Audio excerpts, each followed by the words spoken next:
Good evening, ladies and gentlemen. On behalf of the Socratic Club at Oregon State University, I welcome you to this evening's debate. My name is Justin Mart, and I will act as tonight's moderator. We wish to express our thanks to Educational Activities, Young America's Foundation, and an anonymous donor for their generous support, which made this event possible. In recognizing the purpose of our event, please refrain from accepting or distributing any non-Socratic flyers or materials. Please hold your applause and questions until after each of the presentations and the conclusion of the debate. Please show respect to the speakers and to all opinions expressed. We believe that a respectful attitude to all opinions is the basis of a free exchange of ideas. The second hour of this event will feature a question and answer, in which you will have the opportunity to address questions to our speakers. The original Socratic Club was founded in Oxford University in 1941 to explore the intersection of Christianity and contemporary culture. C.S. Lewis served as its first president.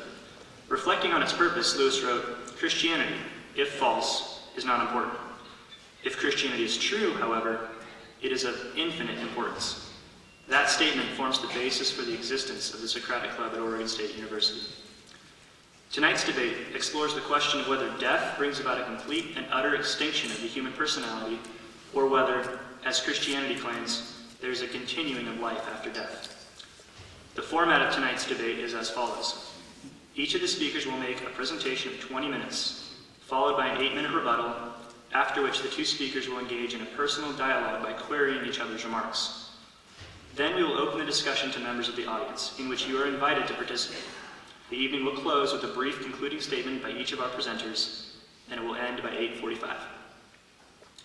We're privileged to welcome two distinguished speakers tonight. Our first speaker is Dinesh D'Souza. Mr. D'Souza is a nationally known author, educator, columnist, and debater, whose books appear regularly on the New York Times list of bestsellers.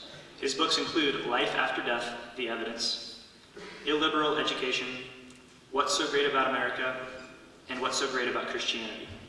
He was recently named president of King's College in New York City. This will be his second appearance at the OSU Socratic Club. Mr. D'Souza.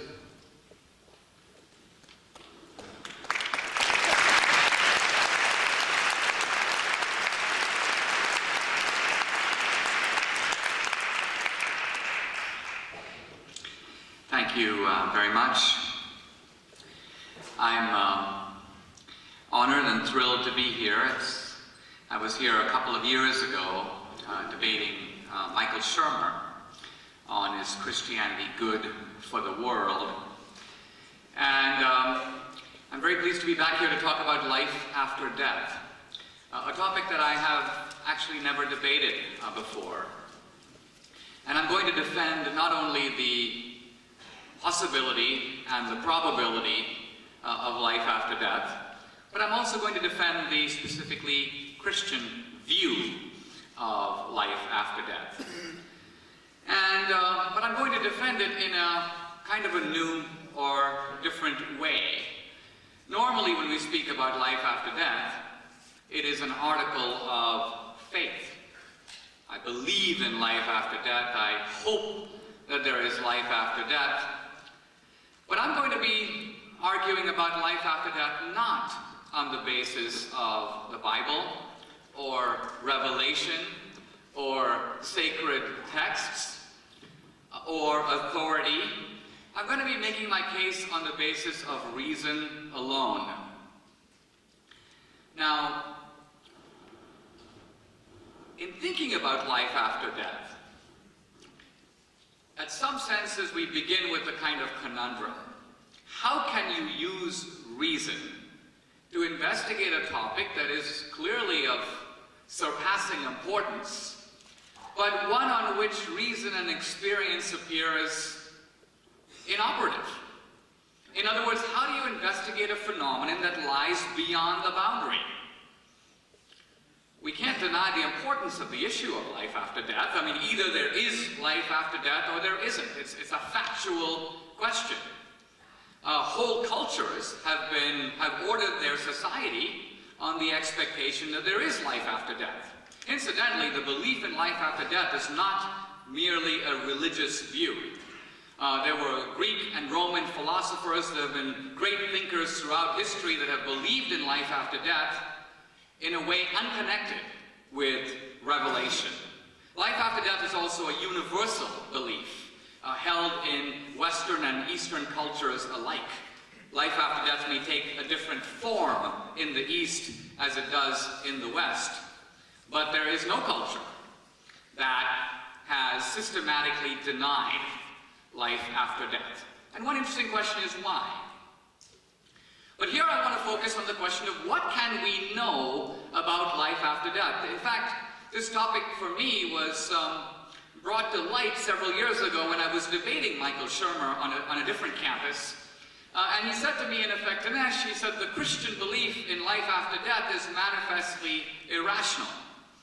And I said, why is that? He said, well, don't you believe that there's life after death? I said, yes. He said, well, but you can't possibly have any basis for that. He says, you've never been to the other side of the curtain. Shakespeare, after all, called death the undiscovered country. He said, from its bourne, no traveler has ever returned. So we can't go to the other side. And he said, you've never interviewed dead guys, have you? I said, no. So he said, so you are affirming a proposition that there is life after death, even though you have no evidence whatsoever on the question. Your belief is utterly irrational. It's a leap of faith. And I turned to Michael Shermer and I said, well, you've raised an interesting question, but I'd like to turn it around and ask you, as an atheist, as a skeptic, do you believe in life after death? And he said, I'm a skeptic. No. And I said, oh, well, have you been to the other side of the curtain? Have you interviewed any dead guys? No. So what information do you have that I lack? None. In other words, I said to him, the difference between you and me is not that you know and I don't, but rather, we both don't really know. We are both, if you will, taking a position in the absence of information. We are both taking a leap of faith. The real difference between you and me is not that one of us has knowledge. It's that I, as a believer, will at least admit that mine is a faith-based position. You, poor atheist, have deluded yourself into thinking that your position is somehow based on evidence, when clearly you have no evidence whatsoever. Now, this exchange was satisfactory from my point of view in a debating arena, but it got me thinking, is it true that this is a subject on which there is no evidence? And I think that here we are, we're thinking about a subject, life after death, and it's quite clear that there isn't direct evidence. We're sort of like detectives at a crime scene, and there's no eyewitness, but that doesn't mean that there aren't some clues. We can look at clues from different arenas of evidence, and we can see if putting those clues together, whether it makes more sense to believe in life after death, or not to believe in life after death. So this is not a matter on which I would argue we can have rational certitude. We can't. It's a matter of on which side is the preponderance of the evidence. And my argument is going to be it makes more sense. It's better for us to believe that there is life after death than the other way. Now, what do I mean by evidence?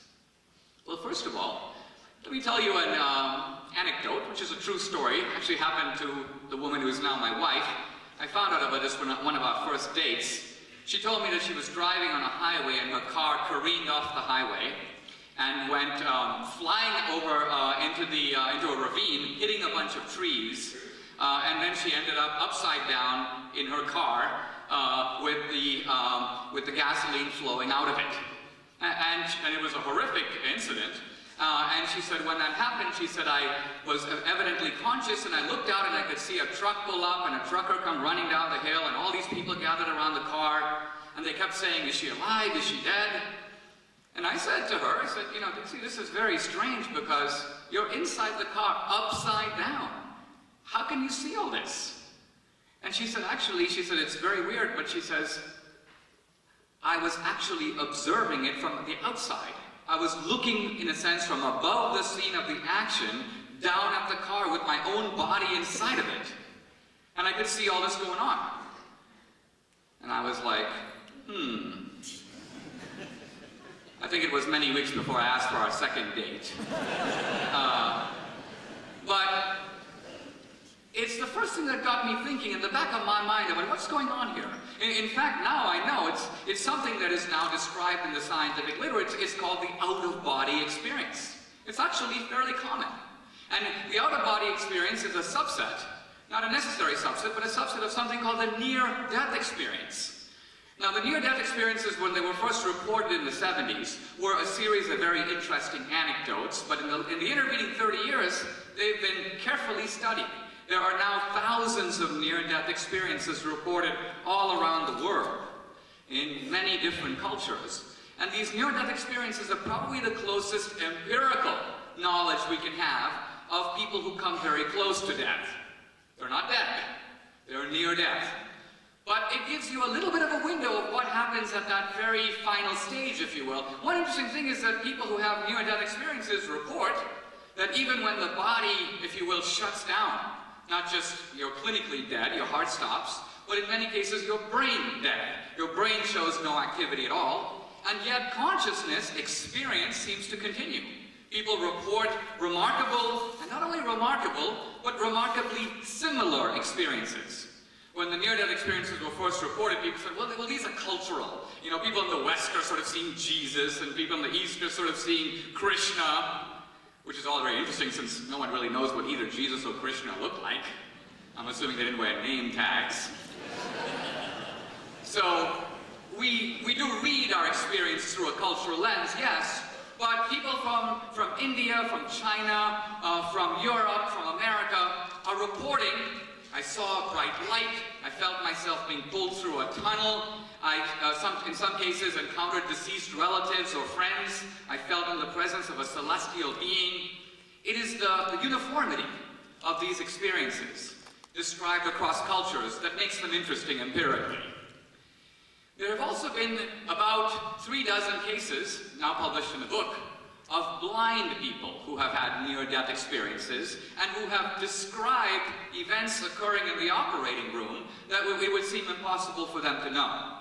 They've described the number of men and women, the doctors and what they looked like, the implements that they used, the color of the drapes, what was outside on the windowsill, what kind of a day it was. And this body of work is now being carefully studied, but on the balance of it, it seems to show what?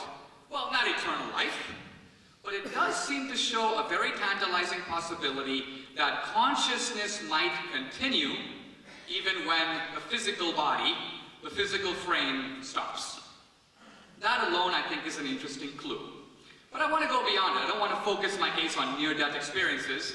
I want to argue that when you look at different fields, physics, biology, evolution, the science of the brain, neuroscience, even the studies of ethics and morality, you now begin to see kind of emerging bodies of knowledge, all of which, in a strange way, cut in favor of life after death in a way that seems very surprising. I won't be able to go into all this, but I want to give you a glimpse of what I'm talking about. Let me talk for a moment just about some of the findings of modern physics. Now, let's think about it this way. If you're a Christian, or a Buddhist for that matter, you believe in life after death, what has to be true for your belief to be plausible? What are the conditions that have to be available for your belief to even be coherent? Well, first of all, if you believe, as a Christian, if you believe in life after death, you believe in heaven and you believe in hell. Well, right away that means, what are heaven